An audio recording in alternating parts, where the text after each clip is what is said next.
मैं पंकज कश्यप आज आपको एक रोबो वैक्यूम क्लीनर के बारे में डेमो देने जा रहा हूँ। मैं जितनी भी स्टेप्स फॉलो करूँगा उसको आप ध्यान से देखिएगा। उसी तरीके से आपको वो चीज़ें फॉलो करके रोबो वैक्यूम क्लीनर को आपके घर के अंदर एक्टिव करना है। स्पेशली दिक्कत इसके अंदर होता है कि आप phone connectivity and wifi connectivity ये प्रॉपर नहीं कर पाते हो। इस चीज़ को समझाने के लिए मैं ये डेमो सेशन कर रहा हूँ, ध्यान दीजिएगा। फर्स्ट ऑफ ऑल आपको क्या करना है कि सबसे पहले जो इसके अंदर चार्जर आता है उस चार्जर को परमानेंटली लगा के रखना है। जब उसको आप लगाओगे तो इस रोबो की कनेक्टिविटी उसके साथ रहेगी। जब भी आपके घर के अंदर क्लीनिंग प्रोसेस होगा तो क्लीनिंग प्रोसेस में इसके घर की नोटिफिकेशन, इसके घर का लोकेशन इसके चार्जर से ही इसे मिलता है। एंड अगर क्लीनिंग करते करते इनकेस अगर इसको पता चला कि इसकी बैटरी ड्रेन हो रही है, अब इसे चार्ज होने की ज़रूरत है, तो इस चार्जिंग पॉइंट तक जाने के लिए इसका चार्जर का प्लग होना ज़रूरी है। अगर प्लग निकाल दिया आपने तो ये फिर अपने घर को भूल जाएगा, वहाँ नहीं जा पाएगा। तो सबसे पहले अनबॉक्सिंग करने के बाद आपको अपना चार्जर वहाँ पे लगा देना है। चार्जर लगाने के बाद आपको अपना ये रोबो यूनिट लेना है। रोबो यूनिट के जस्ट बाजू में आप देखोगे तो एक बटन है पावर का। इस पावर बटन को ऑन करना है। ऑन करने के बाद इसमें से वॉइस आएगा ऑन का। ओके, अब आप देखोगे कि ये बटन प्रेस करने के बाद मैंने इस अपने रोबो को ऑन कर लिया है। सबसे पहले मैं इसके बारे में बता देता हूँ कि इसके अंदर आप देखोगे तो एक सामने जो होता है ये एक बटन होता है। ये यहाँ से लेके यहाँ तक का एरिया जो है एक कैंसिलेशन बटन होता है। ये जहाँ जहाँ टकराएगा कैंसिलेशन होगा इसका। एंड उसके बाद अगर आप देखोगे तो नीचे आता है मॉपिंग पैड, साथ में आता है एक मूवेबल व्हील्स। इसके अलावा सक्शन एरिया होता है जिसके अंदर रोटेसरी लगी हुई है। देन फ्रंट में आपको मिलता है एक मूवेबल 360 मूवेबल व्हील्स, और इसके अलावा दोनों बाजू में होता है इसका चार्जिंग पॉइंट। और इसका जो मॉपिंग पैड है इसको पूरी तरह से निकाल के क्लीन कर सकते हैं। क्लीन करने के बाद इसको वॉश कर सकते हैं। वॉश करके वापस लगाने के टाइम पे पूरा इसको ड्राई कर लीजिएगा। इसका ये प्रोसेस होता है। आगे का स्टेप बताता हूँ आपको। इसके अंदर जो व्हील होता है वो भी 16 to 20 mm क्लाइंबिंग कैपेसिटी के साथ होता है। इनकेस अगर आपके घर के अंदर कारपेट है तो आपका फ्लोर क्लीन करते करते कारपेट आ गया तो कारपेट के ऊपर भी चढ़ने की कैपेसिटी इसके अंदर ऑलरेडी होती है। इवन इसका आप ये रोटेसरी भी क्लीन कर सकते हो। इसको निकालने के लिए आपको ये हटा देना है। देन इसके अंदर जो दो बटन होते हैं, इन दो बटन को प्रेस करोगे ये बाहर आ जाएगा और इस रोटेसरी को भी पूरा बाहर निकाल सकते हो। इसको वॉश कर सकते हैं, धो सकते हैं, लेकिन लगाने से पहले पूरी तरह से ड्राई कर लेना ज़रूरी है। इवन इसके अंदर आता है एक ब्रिस्टल 3-वे ब्रश। इस ब्रश को भी निकाल के क्लीन कर सकते हो आप इजीली। ये जब आप यूनिट परचेस करते हो तो इसके अंदर ये पैड और एक हेपा फिल्ट्रेशन इसके अंदर है, वो दो क्वांटिटी में आते हैं, यानी कि एक सिंगल आता है। ये जब खराब हो जाएगा तो दूसरा वाला यूज़ कर सकते हो आप। ऑलमोस्ट 8 से 10 महीने तक एक यूनिट चलता है। उसके बाद आप कंपनी से परचेज भी कर सकते हो। अच्छा, उसके बाद अब क्या करना है, अगर ये यूनिट आपने लगा लिया और क्लीनिंग करते करते इसके स्टोरेज फील हो गए तो आप इसके अंदर निकाल के इसको क्लीन भी कर सकते हो। इसके अंदर एक कंपार्टमेंट होता है स्टोरेज का, जिसमें एक ड्राई क्लीनिंग स्टोरेज होता है और एक होता है वेट क्लीनिंग का। वेट क्लीनिंग वाले में कोई भी आपको अलग से इसमें निकालना कुछ नहीं है, इसके अंदर डालना है, यानी कि वाटर। जो वाटर इसके अंदर आप डालोगे, यहाँ से 330 ml का ये स्टोरेज होता है, इसके अंदर पानी फिल करोगे। जब आप ये जब इसके साथ कनेक्टेड रहेगा तो वो टाइम पे पानी स्प्रे होगा। ये आप देख रहे हो पाइप इसके अंदर दिख रहा है, ये स्प्रे होता है। स्प्रे होके इस कॉटन को भिगाता है और ये भीगने के बाद जब स्लाइड होगा फ्लोर के ऊपर तो पोछा मार के दे देगा। यानी कि झाड़ू जो आपका लगेगा उसका स्टोरेज ये है, पोछा जो लगेगा उसका स्टोरेज ये है, यानी कि पानी यहाँ पे फिल करना है। सबसे पहले ज़रूरी है कि ये जान लेना कि ये जो रोबो वैक्यूम क्लीनर है ये हर टाइम ऑल टाइम वाईफाई पे ही काम करेगा, चाहे वो घर का नॉर्मल वाईफाई हो या आपके किसी दूसरे फ़ोन का हॉटस्पॉट हो। यानी कि एक फ़ोन से तो आपका रोबो कनेक्टेड रहेगा, लेकिन आपके फ़ोन को रन करने के लिए वाईफाई की ज़रूरत है, और वो चाहे आपका घर का नॉर्मल वाईफाई हो या कोई अनदर दूसरा फ़ोन होना चाहिए घर के अंदर जिसके हॉटस्पॉट से इसको आप कनेक्ट करोगे। मोस्ट इम्पॉर्टेंट बात ये है कि ये रोबो वैक्यूम क्लीनर वाईफाई के किसी भी 5G रेंज पे नहीं चलेगा। ये जब भी चलेगा 2.4 गीगाहर्ट्ज़ स्पीड्स पे ही चलेगा। तो ये चीज़ को हमेशा आप ध्यान रखिएगा। जब आप इस रोबो की ऐप कनेक्टिविटी करोगे तो आपको 2.4 गीगाहर्ट्ज़ की स्पीड को ही चूज करना है।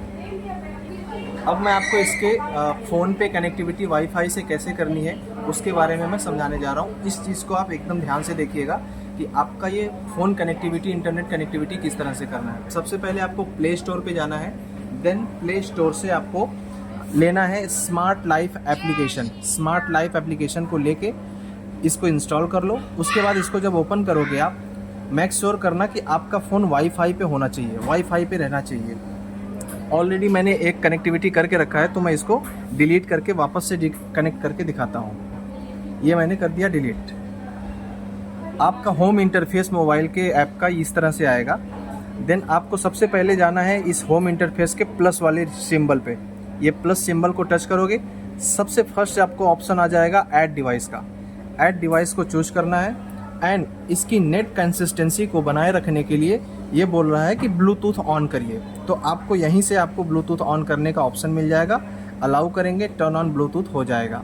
अब आपके इस फ़ोन के अंदर क्या क्या डिवाइसेस के इसके अंदर फ़ोन, अब इसके अंदर क्या क्या इस अप्लायंसेस, आप मतलब इसके अंदर कौन सा रोबो आपका है, इसको सर्च करने के लिए आपको जाना पड़ेगा स्मॉल होम अप्लायंसेस पे। यहाँ पे आप देखोगे तो आपको एक ऑप्शन मिलेगा स्मॉल होम अप्लायंसेस। इस स्मॉल होम अप्लायंसेस को टच करेंगे, बहुत सारे अप्लायंसेस आ गए। स्लाइड अप एंड डाउन, नीचे जाओगे आपको तो यहाँ पे 3-4 रोबो के ऑप्शंस दिखेंगे। इन 3-4 ऑप्शंस में से आपको मिल गया एक 2.4 गीगाहर्ट्ज़ एंड 5 गीगाहर्ट्ज़ का रोबो वैक्यूम क्लीनर। तो आपको यही वाला ऑप्शन चूज करना है। चूज करने के बाद तो जैसे ही आप अपने रोबो को चूज कर लेते हो, रोबो चूज करने के बाद सीधे आपको आ जाता है ये ऑप्शन, यानी वाईफाई पासवर्ड एंड वाईफाई का मॉडल कौन सा आपने लगाया वो।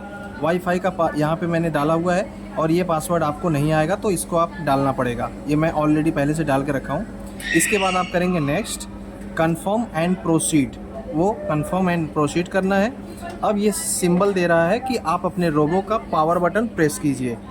तो आपको ये जो है रोबो का यहाँ दिखा दीजिए, ये होम एंड पावर बटन को एक साथ 5 सेकंड तक प्रेस करके रखना है। जैसे ही आप 5 सेकंड तक होल्ड प्रेस कर दोगे, छोड़ोगे, तो उसके अंदर से नॉइस आएगा स्मार्ट कॉन्फ़िगरेशन का। कॉन्फ़िगरेशन का ऑप्शन आते ही आप confirm the indicator is blinking. जो इंडिकेटर वहाँ पे ब्लिंक करने लगा है, यहाँ पे जो इंडिकेटर ब्लिंक कर रहा है उसके अकॉर्डिंग यहाँ पे आपको टच करना है। AP modes and EZ mode आपको चूज़ करना है। AP मोड, AP मोड पे क्रॉस टच करेंगे। थोड़ी देर के लिए बफरिंग होगा एंड उसके बाद आपका यहाँ पे कनेक्टिविटी हो गया। आपने चूज़ किया है स्मार्ट लाइफ प्रोडक्ट, तो आपको ये ऑप्शंस चूज़ करना है। जैसे ही ऑप्शंस चूज़ करोगे आपको कनेक्टिविटी डिवाइस का ऑप्शन आ जाएगा। अब ये 1 से 2 सेकंड 5 सेकंड जैसा आपका स्पीड रहेगा नेट के, उसके ऊपर डिपेंड करता है वो कितनी फास्ट करता है। जैसे ये ब्लिंकिंग हो जाएगा, यहाँ पे ब्लिंकिंग फास्ट हो जाएगा, ये ब्लिंकिंग फास्ट हो जाएगा एंड ये कनेक्शन होने के बाद यहाँ पे आपके रोबो का सिंबल आ जाएगा। जस्ट होल्ड डाउन करना है। कनेक्टेड सक्सेसफुली का ऑप्शन आ गया और यहाँ पे कनेक्टिविटी का सिंबल भी आ गया। देन डन कर देना है। अब आपका रोबो पूरी तरह से कनेक्ट हो गया आपके फ़ोन के साथ। और ये मैप मैंने पहले से बना रखा था, इसके लिए इसके अंदर ये ऑप्शन आ गया। देन जब आप पहली बार इसको लेंगे तो यहाँ पे ब्लैक एंड वाइट ऑप्शन आएगा और उसके बाद ये ऑटो बटन आपको प्रेस करना है। लगभग जो भी आपका एरिया रहेगा, एरिया के हिसाब से थोड़ा टाइम लेगा, मैपिंग होगा, लेकिन तब तक आपको ये पॉज या बैक नहीं करना है जब तक कि ये पूरा कंप्लीट मैपिंग ना कर ले। ये चूज़ करोगे आप तो आपका रोबो तुरंत मैपिंग के लिए स्टोर से अपने घर से निकल जाएगा। ये देखिए, ये निकल गया मैपिंग करने के लिए। अब ये घूम के आपके पूरे घर की मैपिंग इस मैप की तरह करेगा। आपको आएगा ये ब्लैक एंड वाइट। जैसे ये पूरा मैपिंग आपके घर का कंप्लीट कर लेगा, ये पूरा कलरफुल हो जाएगा, जैसे अभी यहाँ पे कलरफुल दिख रहा है। लेकिन सबसे ज़रूरी चीज़ ये भी जान लीजिए आप, अभी मैं इसको रोक देता हूँ। ओके, मैंने रोक दिया। ये इस तरह से आपको ब्लैक एंड वाइट का सिंबल आएगा, यानी मैप आएगा। जब ये पूरा नेविगेशन कंप्लीट कर लेगा तो ये पूरा कलरफुल हो जाएगा। जैसे ही ये कलरफुल हो गया, आपको मैं ऐप में जैसे ही पूरा का पूरा मैपिंग कंप्लीट कर लिया, सबसे पहले आपको इस 3 डॉट ऑप्शन पे जाना है, मैप सेटिंग पे जाना है। देन ये मैप अभी हमने बनाया, अब इसको सेव कर लेना है। ये बहुत ज़रूरी, अगर ये सेव नहीं करोगे आप तो आपका मैप डिलीट हो जाएगा। सेव कंफर्मेशन के लिए सेव कर लीजिए। जैसे ही आप सेव करोगे आपका आपके रोबो का आपके मैपिंग का ऑप्शन यहाँ पे आ जाएगा एंड देन आपको यूज मैप पे क्लिक करना है। जैसे ही आप यूज मैप करोगे ये सीधा ऊपर चला जाएगा, यानी कि इसी मैप पे आपका काम होगा। ये देखिए ये आ गया यहाँ ऊपर। अब यहाँ पे जब मैं बैक करूँगा और वापस अपने रोबो के इंटरफेस पे गया, देखिए ये आपका मैप आ गया, यानी हमने ये वाला मैप सेट किया है क्लीन करने के लिए डेली बेस पे। तो ये इतनी से स्टेप्स को फॉलो करना है, और अगर कुछ प्रॉब्लम रहेगा तो आप अपने नियर बाई स्टोर में जाके जो भी आपका रिप्रेजेंटेटिव रहेगा उससे कंफर्म कर सकते हैं। Thank you.